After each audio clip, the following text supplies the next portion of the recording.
Production and distribution of City Club forums on IdeaStream Public Media are made possible by PNC and the United Black Fund of Greater Cleveland, Incorporated.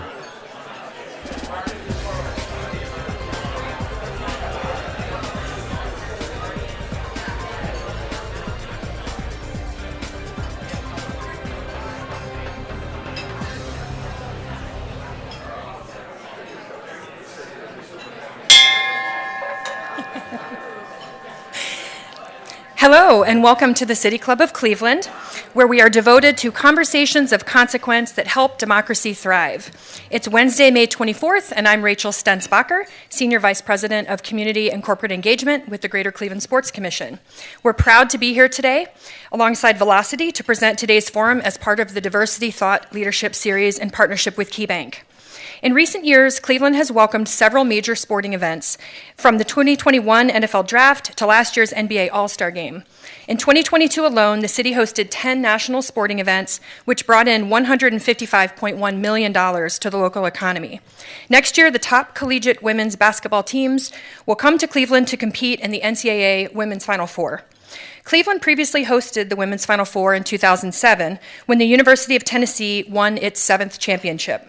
The year was a momentous one for women in sports, as it marked the 35th anniversary of the passage of Title IX, which prohibits sex-based discrimination in any education program that receives federal funding. More than 25,000 people visited Cleveland during the 2007 Women's Final Four, bringing in $10.7 million to the region. The city, led by Greater Cleveland Sports Commission, is preparing for next year's tournament, which is sure to make an even greater impact. GCSC is working hard behind the scenes to provide student athletes and women's basketball fans the best experience from the second they step in bounds of our favorite city to the final buzzer. As we look toward 2024, today's panel will examine the past, celebrate the present, and look toward the future of women's basketball, all while focusing on gender equity and the need for continued representation within the sport. Joining us on stage to discuss this is Jessica Davis, Senior Manager of Youth Basketball Operations for the Cleveland Cavaliers.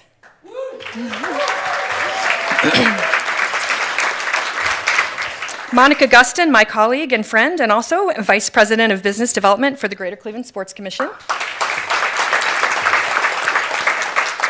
Dan Hughes, retired WNBA coach for the Cleveland Rockers. And Chris Kielsmeyer, head women's basketball coach at Cleveland State University. Moderating the conversation today is Kelsey Russo, Ohio native and staff writer for The Athletic, covering the Cleveland Cavaliers.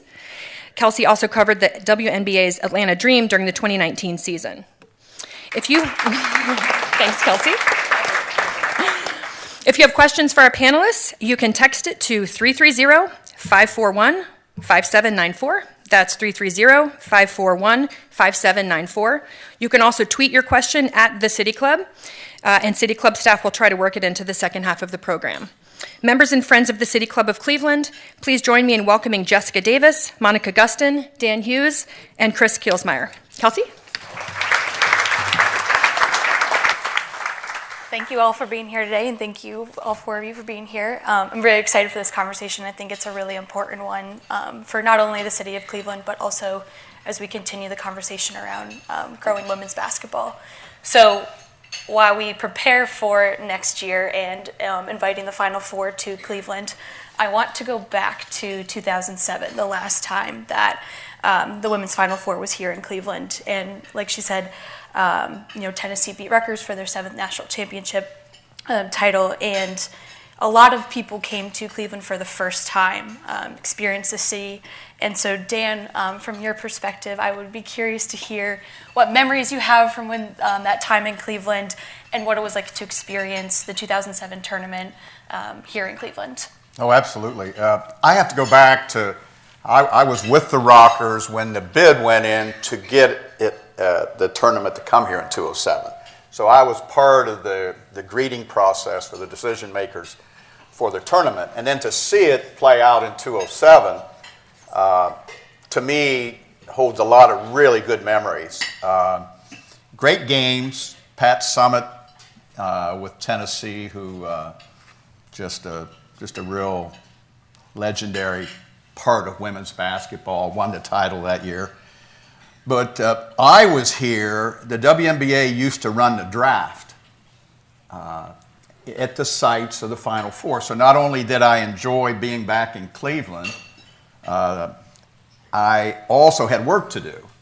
And I have to fast forward to, there was a trade made in 2007 here in Cleveland. Matter of fact, I think over at the Renaissance Ballroom or whatever over there, I traded for Becky Hammon that day here in Cleveland, which absolutely changed the arc of my team in San Antonio and changed my life, because Becky Hammon went on to play eight years for us. She is going in the Naismith Basketball Hall of Fame in August.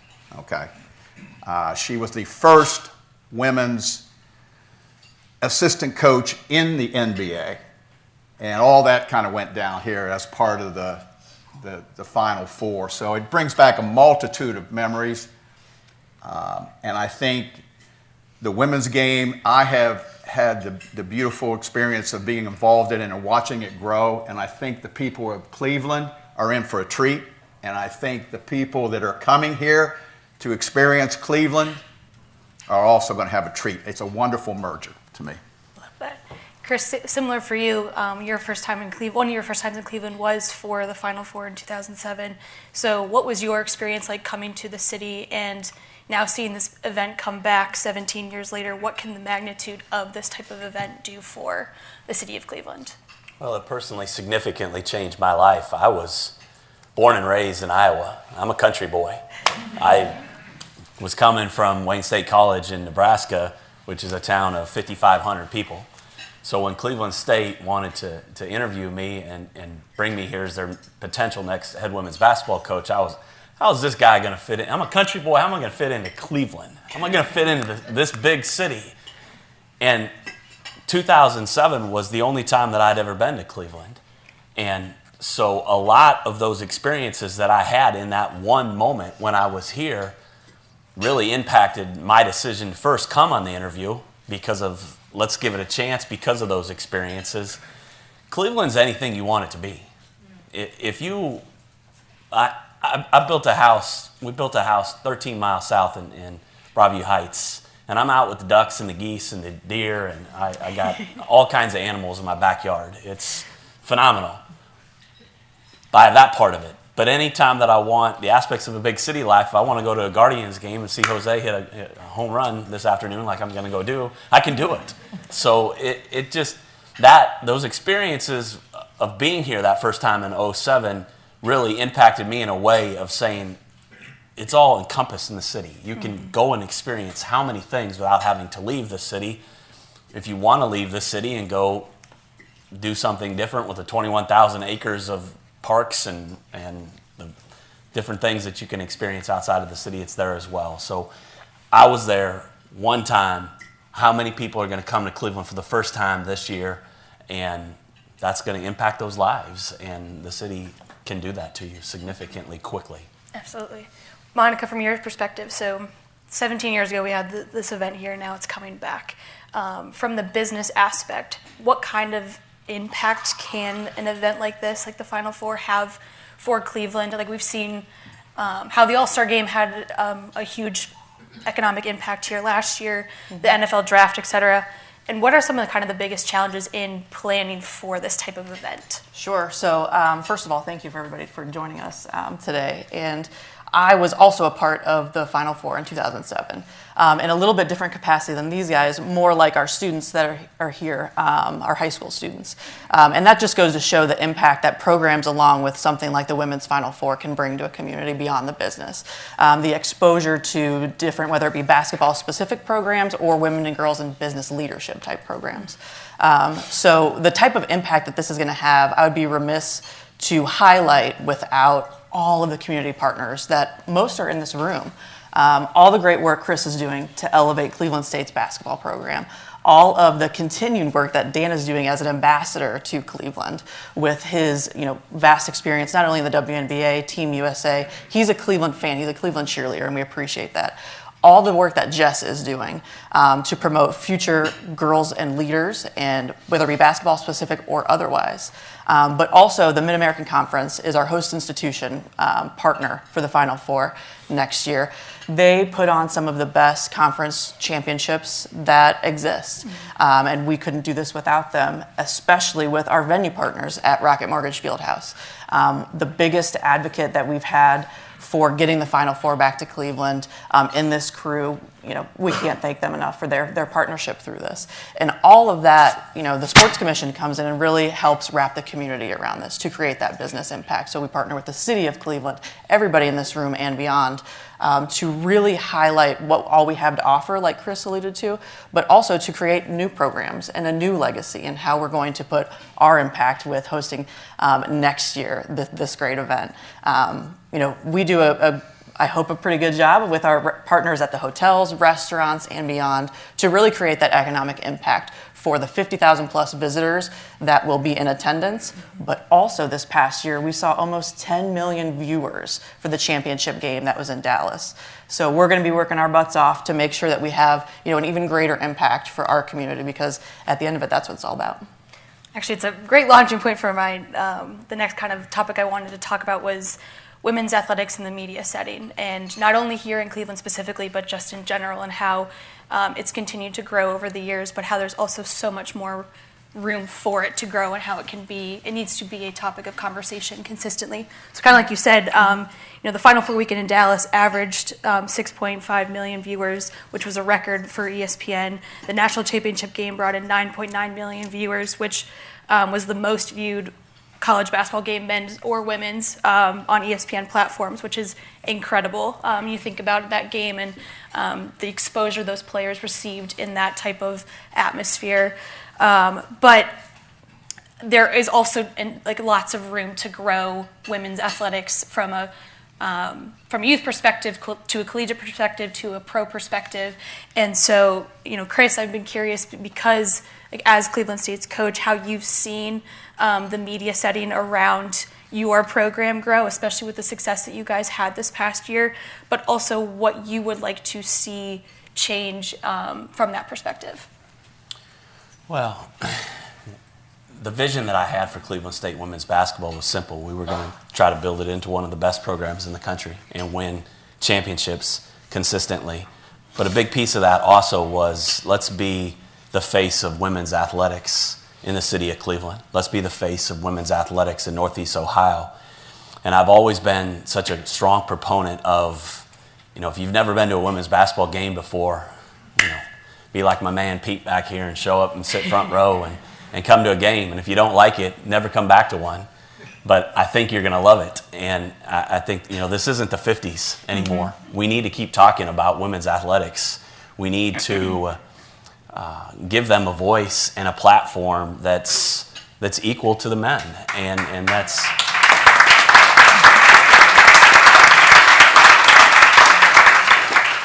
Thank you. That's a big part of what our program can do. This is an amazing sports city, right? It's one of the best sports cities in the United States. But how much coverage is there for women's athletics? How much of a voice does women's athletics get? And our program has been able to crack the media market this year, in part because of the success that we have on the court, but it's also our players and what they do in the community. Mm-hmm. Destiny, Leo. Destiny, if you stand up, please. Mm-hmm.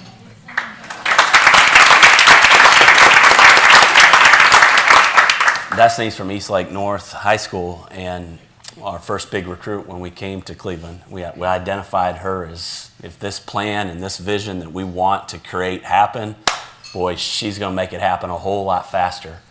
And she has. She's a Cleveland girl. She's MGK till I die. She's born and raised Cleveland. And if you go to the Cavs to see Donovan Mitchell, do you not? Like the excitement and the game things that you guys do, absolutely phenomenal. Can't get enough of it. You should want to come see Destiny Leo play.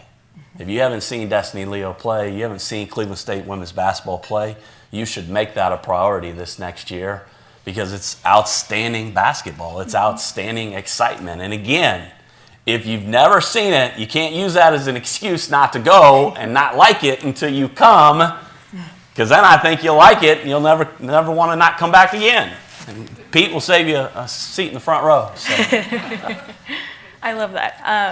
I think going off of that, when I covered the WNBA in Atlanta back in 2019, it was a completely new experience for me. I wasn't a huge WNBA fan, but I was brought into this new world covering the team, and it's a part of the game that really needs to be discussed, promoted, and we can do that here in Cleveland from collegiate all the way up.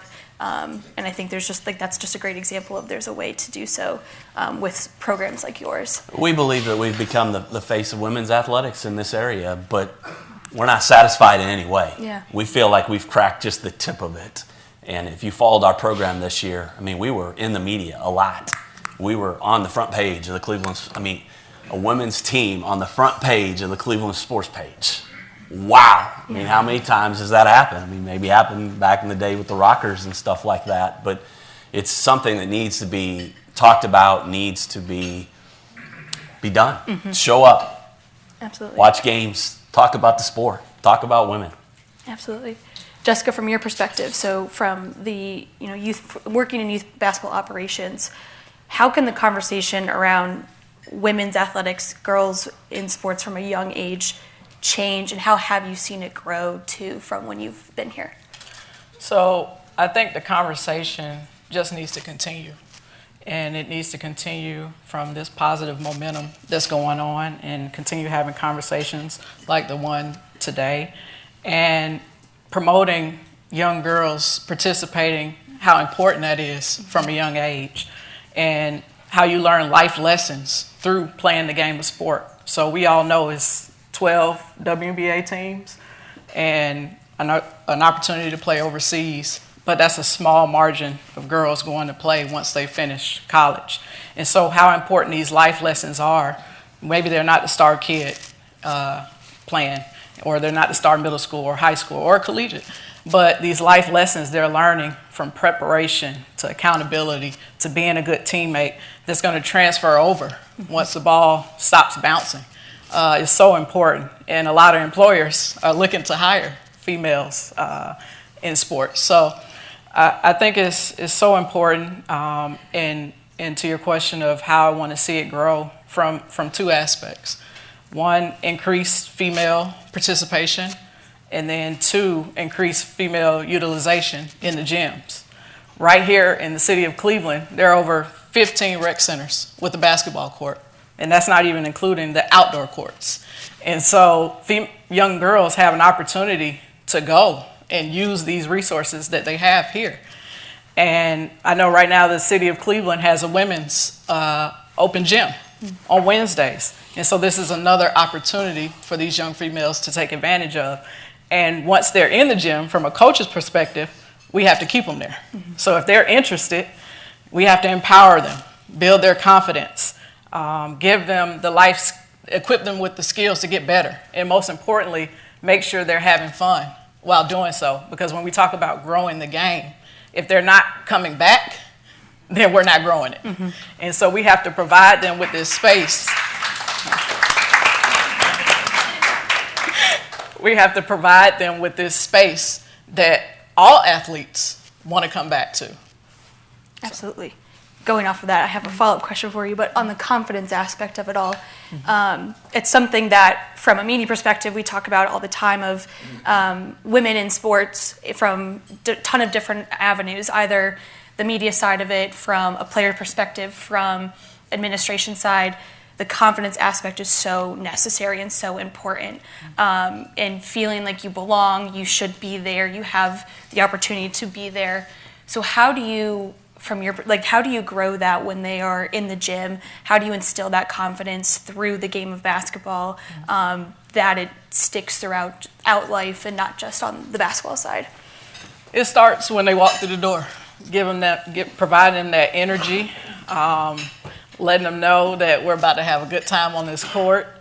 When they're making mistakes on the court, you're correcting, but in a positive way, and let them know it's okay to make mistakes. But throughout the entire time we're on the court, you're just instilling in them that they can do it. Really, that's what it all comes down to. And so just instilling that confidence throughout our camps and clinics is really what it comes down to. Yeah, absolutely. Now I have a loaded question, but as we look to the future for women's basketball, not only to next year with the Final Four being here, but just where we can go past 2024, how we continue to grow the women's game, especially in the city of Cleveland. So from not only a youth perspective, collegiate, professional, because we do have the history here with the Rockers. So kind of, Jessica, I'll start with you. How has the youth sports scene, though, changed in the past 5 years, and where do you want to see it go? Like, where can it go? It's changed. Prior to the pandemic, you saw a lot of kids active. And then after the pandemic, as we all know, it affected everybody. And it affected the youth participation numbers. And right now, girls are 50% more likely to drop out of sports than guys. And so it goes back to my points of the increased female participation and really using the resources that they have, and working off of that. Absolutely. Dan, for you, obviously with the history of the Rockers here, and you've seen women in all different areas that have been through the WNBA, but how can we use the history of a WNBA team here in Cleveland to help continue to grow the game, not only its presence here, but the WNBA as a whole? Well, I think you want to tell some stories, that of opportunity, and for example, just to kind of build on that, you go back to the Rocker days, and while I was coaching the Rockers, ESPN asked me to become involved in the NCAA tournament, broadcast as an analyst, the first and second rounds. Well, I'm going to go into about my 21st year of doing that, hopefully next year. So I've been a part of all those different and I've watched it grow. But the opportunity, when you look back at the Rockers team that I coached, and I went down memory lane a little bit before I came up here. Matter of fact, as you walk out, there's a little necklace that says Rockers on it. Grab one, okay, sitting out here. Take it home, give it to your kids. Talk about, maybe, the excitement that's building up from this, because, just when I started looking at this thing here, Rusha Brown's a mother right now, but she also entrepreneur, public speaker, has pretty much been an ambassador for basketball. Marion Drawd is a basketball coach in the G League, okay, right now for the New Orleans Pelicans, okay. Jen Rosati is now the president of the Connecticut Sun, in charge of the entire operation at that point, was an assistant with me on the Olympic team as a coach in 2021, as was the other assistant. Cheryl Reed was my assistant. The Rockers' influence on the 2021 Tokyo Olympics was pretty pronounced at that point. Ann Waters is a basketball coach now at Chicago. She's from Belgium. You look on the front here, Penny Taylor just went into the Women's Basketball Hall of Fame. There's a lot of great stories to tell, and I've been fortunate to have a lot of good teams. But the stories that I'm most proud to tell is that what these women have gone and done with their lives. In our league right now, my assistants occupy 6 of the 12 head coaching positions, all right? 2 other players that played for me are now coaches in there. That's 7 women, okay, of this 8 that I'm talking about, that have gone on in the profession to make their marks. And I think there's just some great stories to tell as the product gets better, and it has, and as the interest gets greater. But what these women are doing with their lives is pretty special. Absolutely. Monica, did you have? Yeah, and this is just going to be very excited for next year because this is what it means for a community to have this opportunity, to have this platform. There's work being done all across our community to create these opportunities to learn leadership skills, life skills that we're talking about, to then go on and take what you've learned maybe between April 5th and 7th that has some type of impact on you to either, keep going in the field of sports, whatever it is that this opportunity will create for all of our young people throughout our community. It's just, that's why we're so excited. That's why we do these type of large scale events. Not every community does because they're challenging and take up a lot of your resources, but this is the why. This is the why we do this, to have this type of impact that, hopefully 10 years, 12 years, whatever, I'll have the type of stories that Dan does. And Jess will have the same, those type of things. Absolutely. And Chris, for you, where do you want to see collegiate women's basketball grow, or how do you want to see collegiate women's basketball grow, and what can we do in Cleveland to continue to grow its presence? Just continue to support it and continue to watch it evolve. Cleveland State women's basketball is going to play University of Iowa, who's got a pretty good player there. If you've heard of her. But in Cleveland, during that game, I think, we like to think that the player will be Destiny Lee on the court that day. But tickets for that game went on sale this morning, and I sent her a screenshot. I sent Destiny a screenshot last night. Tickets for that game are ranging from $85 to $8,500. Wow. You can buy a Cleveland State versus Iowa women's basketball ticket online for $8,532. That's amazing. Now, as to whether they actually get it sold or not, but the fact that somebody, and there's not one of them, there's like lots of tickets on there for $8,000. That's where the game has come. So for people to think that the game is inferior to something else, it's not the 50s. Wake up. Yeah. Yes, there were 2 tournaments going on this past year, and the higher price tickets were for the one we're hosting next year. Yes. A Cleveland State women's basketball game in Iowa. Tickets several $1,000s. Like, maybe we're the draw. Exactly. Let's go. Well, I think it's a really important part of this conversation, as we see women's basketball and really just women's athletics as a whole grow, we have to talk about it for what it is, and we have to promote it. We have to allow these women the platform to do what they do, from not only on the court but off the court as well. And I think this is a way for us to do so. And these kind of events bring that that perspective, that platform to do that. And I think I'm really excited to see the Final Four here next year. I think it'll be a really great event.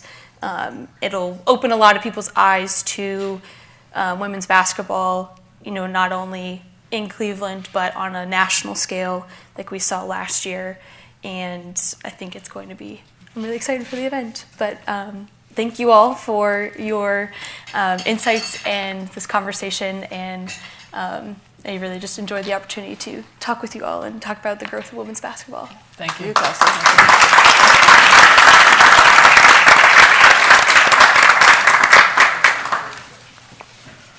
Well, this time we're about to begin the audience Q&A. I am retired Colonel Harold B. Anderson of the United States Army, member of the City Club Board of Directors. For our live stream audience, we are joined by Jessica Davis of Cleveland Cavaliers, Monica Gustin of the Greater Cleveland Sports Commission, Chris Kilsmeyer of Cleveland State Basketball Program, and retired WNBA coach Dan Hughes. Moderating the conversation is Kelsey Russo, staff writer for The Atlantic. We welcome questions from everyone, City Club members, guests, students, and those join Vivid, our live stream at cityclub.org. If you would like to tweet us questions for our guests, please tweet at City Club. You can also text your question to 330-541-5794, and City Club staff will try to work it into the program. May we have our first question, please? Hi, I have a a text question. What are the pros and cons to holding the women's Final Four in a different location than the men's Final Four? Oh, wow.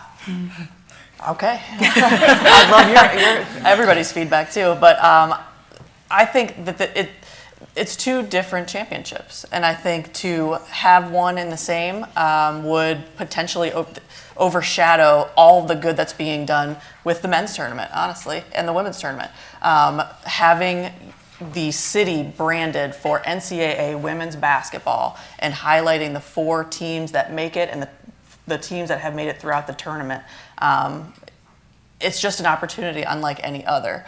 And to crowd the market in any way would be a disservice to both championships. Well done.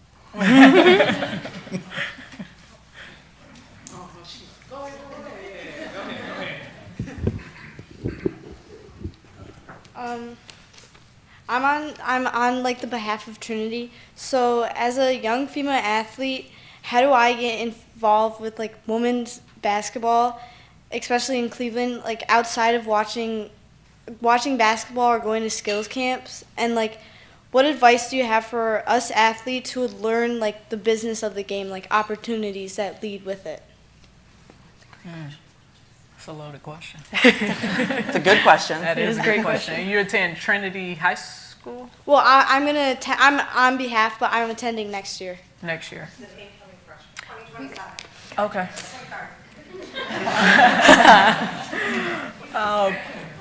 So outside of, say that one more time. Sorry. Like outside of just going to skills camps and like watching and going to games, like how do I build relationships with other people?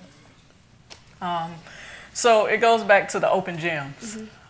Going to your local rec center, your local YMCA, and because you love the game, you're going to go on your own. And once you go there, you're inclined to meet people. That's the thing about basketball. You're building relationships, whether you realize it or not, but continuing to do that on your own out of your own passion.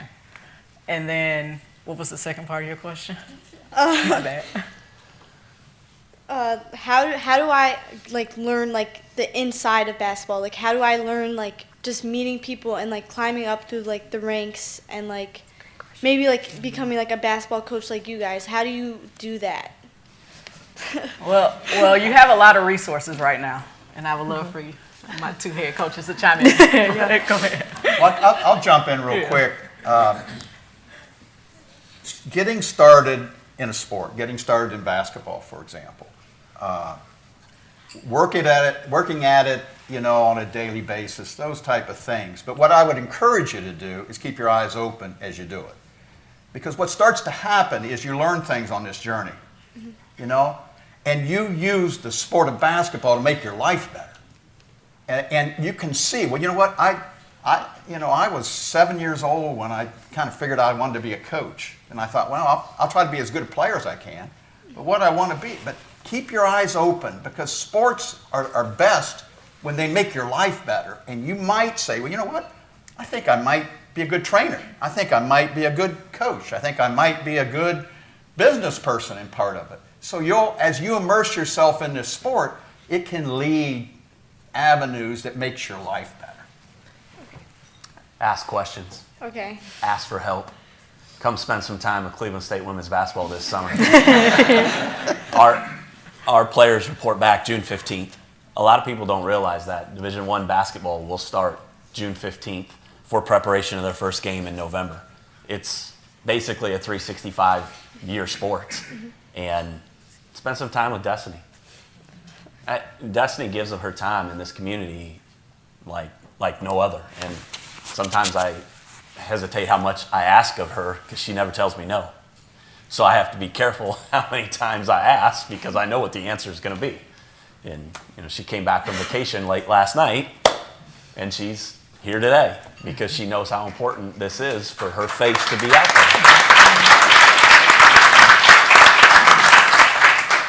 Find really good people at what they do and spend some time around them. And if I can add one thing to that too, I would just, to build off of that, to be curious, in the asking questions. But if you're curious about an element of it, ask somebody who is in that profession. A lot of us are very open to talking about how we got to where we are and the journey of how we did so. And being where you are and going into high school, you have such a space ahead of you to really be curious and pursue those questions and look at different avenues of how you want to get involved and follow those interests. So I think you have a very good platform ahead of you. Thank you. Good afternoon. I'm so glad we're having this program. I taught 40 years in Cleveland, and I never had a female student tell me she wanted to play basketball.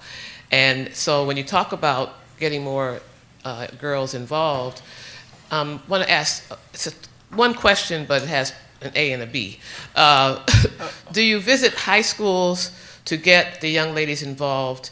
And a while back, I had asked a rep from the Cavs about actually going to the Cuyahoga County Juvenile Detention Center, and I didn't really hear back. So I'm asking again, is there a possibility of getting some community volunteers to stop by the Cuyahoga County Juvenile Detention Center, because that's a group of students who are forgotten, and people consider them, they're bad, so they don't need to be able to do anything, which is not true at all.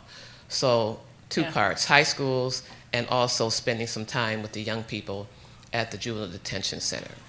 So to your first question, we actually just did a Working Women in Sports in March.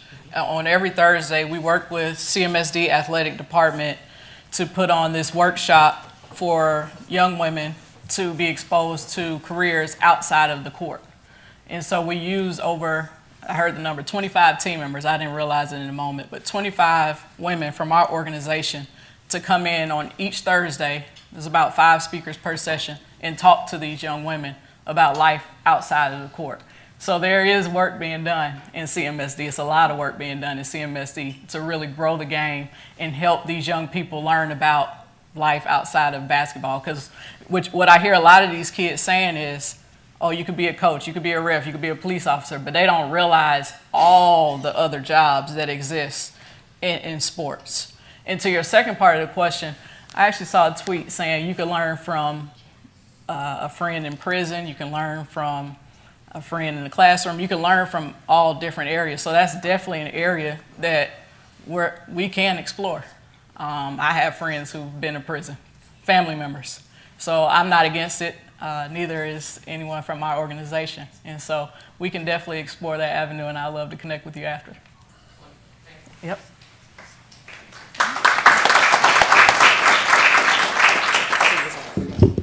Okay. Hello. I have a question. This kind of can go across the board. My name's Alexandra, by the way, Cleveland native, former collegiate basketball player. Sorry about that. With NOI, name, image, and likeness, do you think this has impacted women's sports from a youth perspective all the way to the professional perspective? No question. I mean, not to continue to talk about Destiny, but go buy a Destiny Leo t-shirt. It's a new world that we're living in that all of us are trying to grasp exactly the magnitude of it. And some people, are living in that it's going to go away, or that the money's going to pay for play in some of these schools is what's happening, and it's not going anywhere. It's not. So we have to embrace it. We have to make sure that for our program specifically, we're about education. Destiny has been able to build her personal brand into something that I think 2 years ago she probably would have never even thought about, and now she's learning how to market and brand herself, which is only going to help herself grow as a person. So I think our program is finding the niche of what it was supposed to be like. Not let's just give somebody $100,000 because I'm going to yank them from school X to school Z. So it's not going anywhere, and we need to embrace it. And I think that young people, as they grow and learn, it's just another part of the game and the platform that they're going to have to learn about, and how can we help and support that. And our staff spends a great time. We have 2 staff members right here, one that's in charge of NIL, Hannah and Shelby, can you stand up, please, quickly?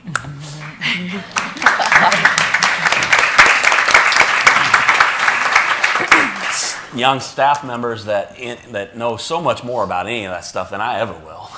Like when it comes to tweeting and all that other stuff. Like, I do it because I have to, but they do it because they want to, and they know what they're doing with it, and that's really what the NIL world is. I think from the outside looking in with this NIL, is something that young girls they should embrace, because the better you are, the better character you have, the more deals come. And so if you're a young girl, now you're striving to be that player. So when you get to college, you can get those deals, because I think that's where the money is coming from, the better player you are, right? They want to put money behind you. So it's something that it can be a positive from a player perspective, in my opinion, having not been in college right now. Maybe a headache for some coaches, but I don't know. Well, it's really not, because, I mean, again, for some coaches. Yeah, for some. But again, for Destiny specifically, she has started her own clothing company.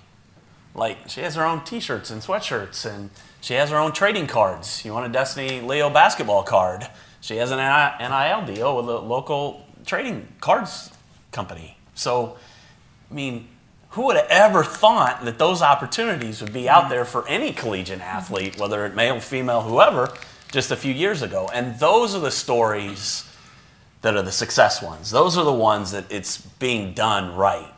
Again, in my opinion, not the ones that are just getting cut checks and are they really doing anything? Mm-hmm. Destiny doesn't get trading cards just because. She's got to show up and do some things with it, and she would have done it whether she was getting money or the cards anyway. Mm-hmm. But now it's even more incentive for her. That's Absolutely. My turn? Yeah. Hi, my name's Tom Rose. I live in Parma, and I own, I'd like to say, the fastest growing traction provider in basketball on, they're telling us, planet Earth. We travel all over this country promoting our product. One of the things I've wondered since day one, in July, we're going to the world's largest girls basketball tournament in Louisville, Kentucky, Run for the Roses. Can you hear me? People tell me I bellow anyway. So.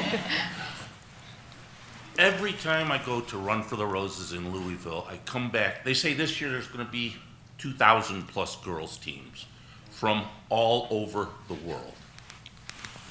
Why can't we do that here in Northeastern Ohio, in Cleveland? I'm not naive enough to know there are power struggles between the different promoters, correct? Why can't we bring them all together? Because we have some very large youth promoters here in Northeastern Ohio. And why can't we do it here? Somebody's got to be the biggest, somebody's got to be the best. No, I think that's a great question. Why couldn't we be the best? Thanks, I'll sit down. Oh, good. That's a great question. And it is a very impressive tournament that they run annually in a very impressive building. And I think that is one of our, we've just hosted the Drew Joyce Classic. Coach Drew out of Akron, we were just talking before this, was out at the IX Center. We could fit 28 courts in there. Our convention center, tremendous partners of this county, this region, is only so big. But I would love to continue to talk with you about who those promoters are that we can work with to multiple facilities or everything like that. I think we could bring them to the table. That's what we're here for. Cool. Thank you. Hi, so you all referenced the growth of women's sports, and it's super exciting, and you also referenced the growth in audience, both in person and online. And unfortunately, the money hasn't always followed that. So I'm interested, Monica, to hear what your experience has been so far with the Final Four coming in terms of sponsorship and support from the actual big money people. So we've been fortunate enough as the host committee to attend previous Final Fours in Tampa, Minneapolis, and this past year in Dallas, and even Columbus before that. And they did a fantastic job, I believe, in 2017 or 2018. And the change in just ability to spend for this championship from when we first started attending, when we first bid on it, is incredible. The work that corporate partners and champions with the NCAA are doing to get their brands involved. You'll be able to see in Town next April all 17 and growing brands that have chosen to spend their dollars with NCAA women's basketball. And we cannot wait to welcome them to do citywide activations so that maybe you'll be able to hop in a Buick car and take a free ride from the convention center to the arena. Those type of activations where you're hands-on with the corporate partners of the NCAA. And from a local fundraising perspective, this is a great story to tell. And David Gilbert from the Sports Commission is a master in helping us spread that word and working with the NCAA on entailing what this opportunity is about. So I'm really excited for those that have seen a previous Final Four to then see how we're going to do here in Cleveland. But also, if you haven't been before, it's only going to get better the next time you see it as well, especially with the TV rights deal that the NCAA is hopefully closing on this year. We're just going to see continued commitment to women's basketball at the NCAA level. Awesome. I have another text question. In 2021, the women's NCAA basketball team made national news when a player called out the stark difference in the weight rooms between the men's room. They had only a few sets of dumbbells versus a full gym for men. Was this a turning point for the equal treatment of women's teams, or more of the same? I think it created the entire gender equity review. We saw the law firm of Kaplan and I forget the but we've all been in the fallout of the stories. We saw the Instagram post of the weight room and that discrepancy. And to the NCAA's credit, the women's basketball staff was like, yes, this is true. How can we make this better? Give us this platform to then go and get more resources, because the picture didn't lie, And now they're taking just huge strides at the championship level to make that right. And the commitment from the women's basketball staff, the new president of the NCAA, and everybody in between. I just can't wait for everybody to see what it's going to be like next year. Well, and I'll tell you another watershed moment was just the term March Madness. March Madness now being branded on the women's tournament. That was a good day. That was a good day, and I think you're seeing the outgrowth of that in 2023. And you're going to see it in 2024 as well. I think it really started the conversation, and most importantly, the conversation is continuing to be had. Because we all know that sometimes when conversations start, they can get shut down or stopped pretty quickly, and that one hasn't. And it will continue to be something that people will talk about.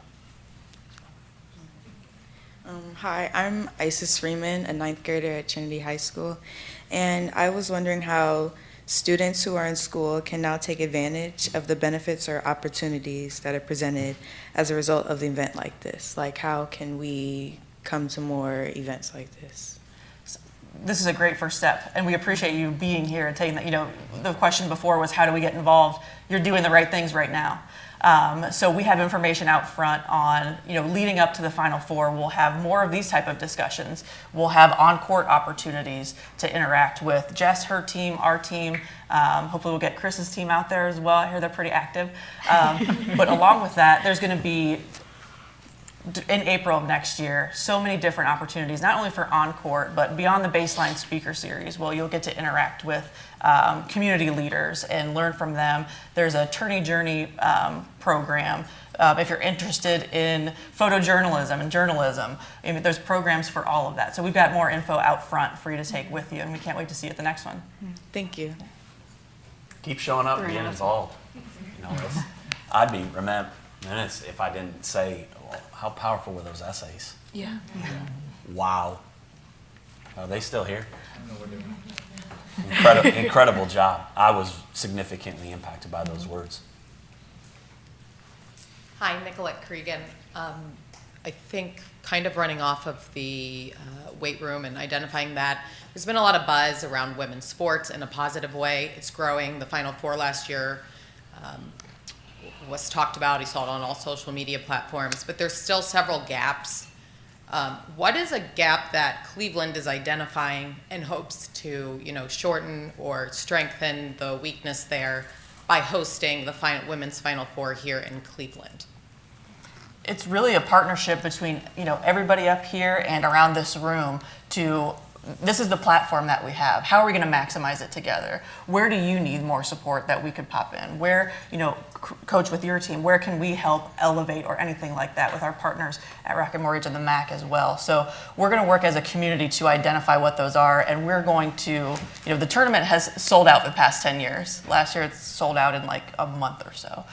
So what are the other opportunities where we can make sure that we are getting maximum attendance through Tourneytown, which is a free opportunity, maximum attendance to the Bounce, which is a free opportunity, so that folks can have moments like that we're asked about on how do we network, how do we understand the different parts of basketball and sports and how we can get interested.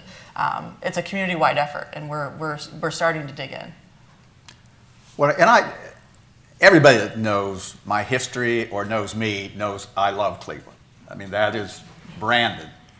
But we have a chance to go tell the story about Cleveland and use this Final Four event to really illuminate this city. I just think it's a great opportunity, and life's about opportunities.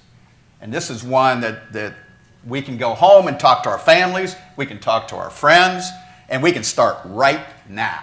So that when we get to Cleveland and the event goes on here, everybody sees what I already know and what we all know is what a great place Cleveland, Ohio is. I've been to 23 straight Final Fours, and the one in 07 at Cleveland was one that was one of the most impactful to me because of the downtown life. It's encompassed. When we went to Dallas this last year, it's so spread, and people that come get spread. And to me, Cleveland is just like a tight-knit family. Like the downtown area is just something that's so special. And Dan said, we're going to have an opportunity for some new people that come to Cleveland for the first time ever to impact them that, who knows, maybe they'll end up living here someday. Good afternoon. My name is Amber. I have, I guess, a two-part question. Last year at the tournament, they also had the D2 and the D3 girls games there, which I thought was really cool. Wanted to know if we're doing that here in Cleveland. And then also, from like a high school perspective, do we have any thoughts in getting the high school teams involved?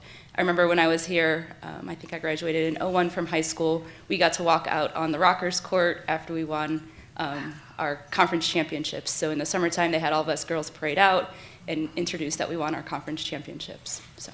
What an amazing moment, right? Yeah. Something that you're talking about still today. And can't wait to create more of those types of moments next April. As far as the D2, D3, I'm a former D3 basketball player. It was one of the most amazing, parts of the weekend that I could have thought of. It wasn't just friends and family. It was people that were there just, what's going on? Oh, there's a championship.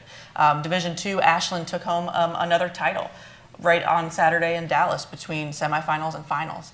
Unfortunately, not next year, but it is in the process of, being talked about future hosts. How do we incorporate all three championships into one weekend? Because the impact that it had on the D3, D2 players and their family members, incredible.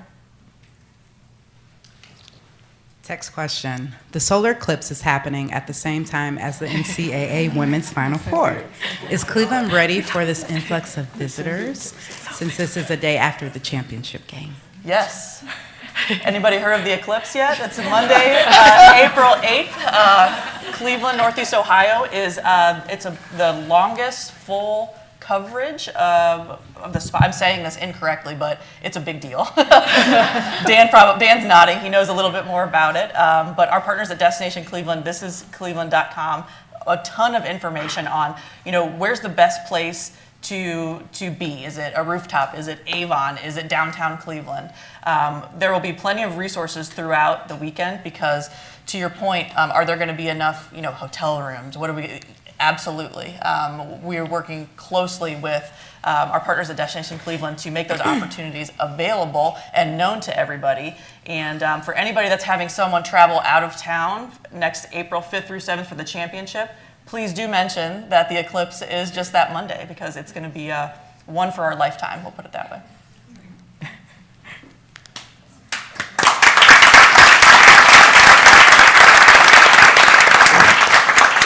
Thank you, Kelsey, Jessica, Monica, Dan, Chris, for joining us at the City Club today. The City Club would like to welcome guests at the tables hosted by Cleveland Cavaliers, MC2 STEM High School, Trinity High School out of Garfield, and Velocity. We are glad you joined us. Today's forum is part of the Diversity Thought Leadership Series presented in partnership with KeyBank. Today's forum is also presented in collaboration with the Greater Cleveland Sports Commission and Velocity. The City Club of Greater Cleveland, the City Club is grateful for their continued support. On Friday, June the 2nd, the City Club will welcome author Anita Hanning, who will discuss her latest book, The Day I Die, The Untold Story of Assisting Dying in America. Then on Tuesday, June 6th, Pulitzer Prize-winning journalist Wesley Laurie will be back at the City Club, this time to discuss his new book, American Whitelash, A Changing Nation and the Cost of Progress. You can learn more about these and other forums at cityclub.org. And that brings us to the end of today's forum. Thank you once again to our speakers, and thank you, members and friends of the City Club. I am Harold Anderson, and this forum is now adjourned.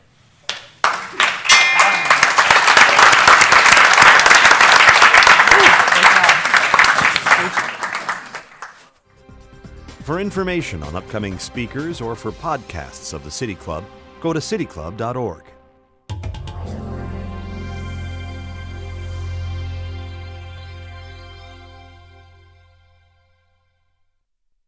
Production and distribution of City Club forums on IdeaStream Public Media are made possible by PNC and the United Black Fund of Greater Cleveland, Incorporated.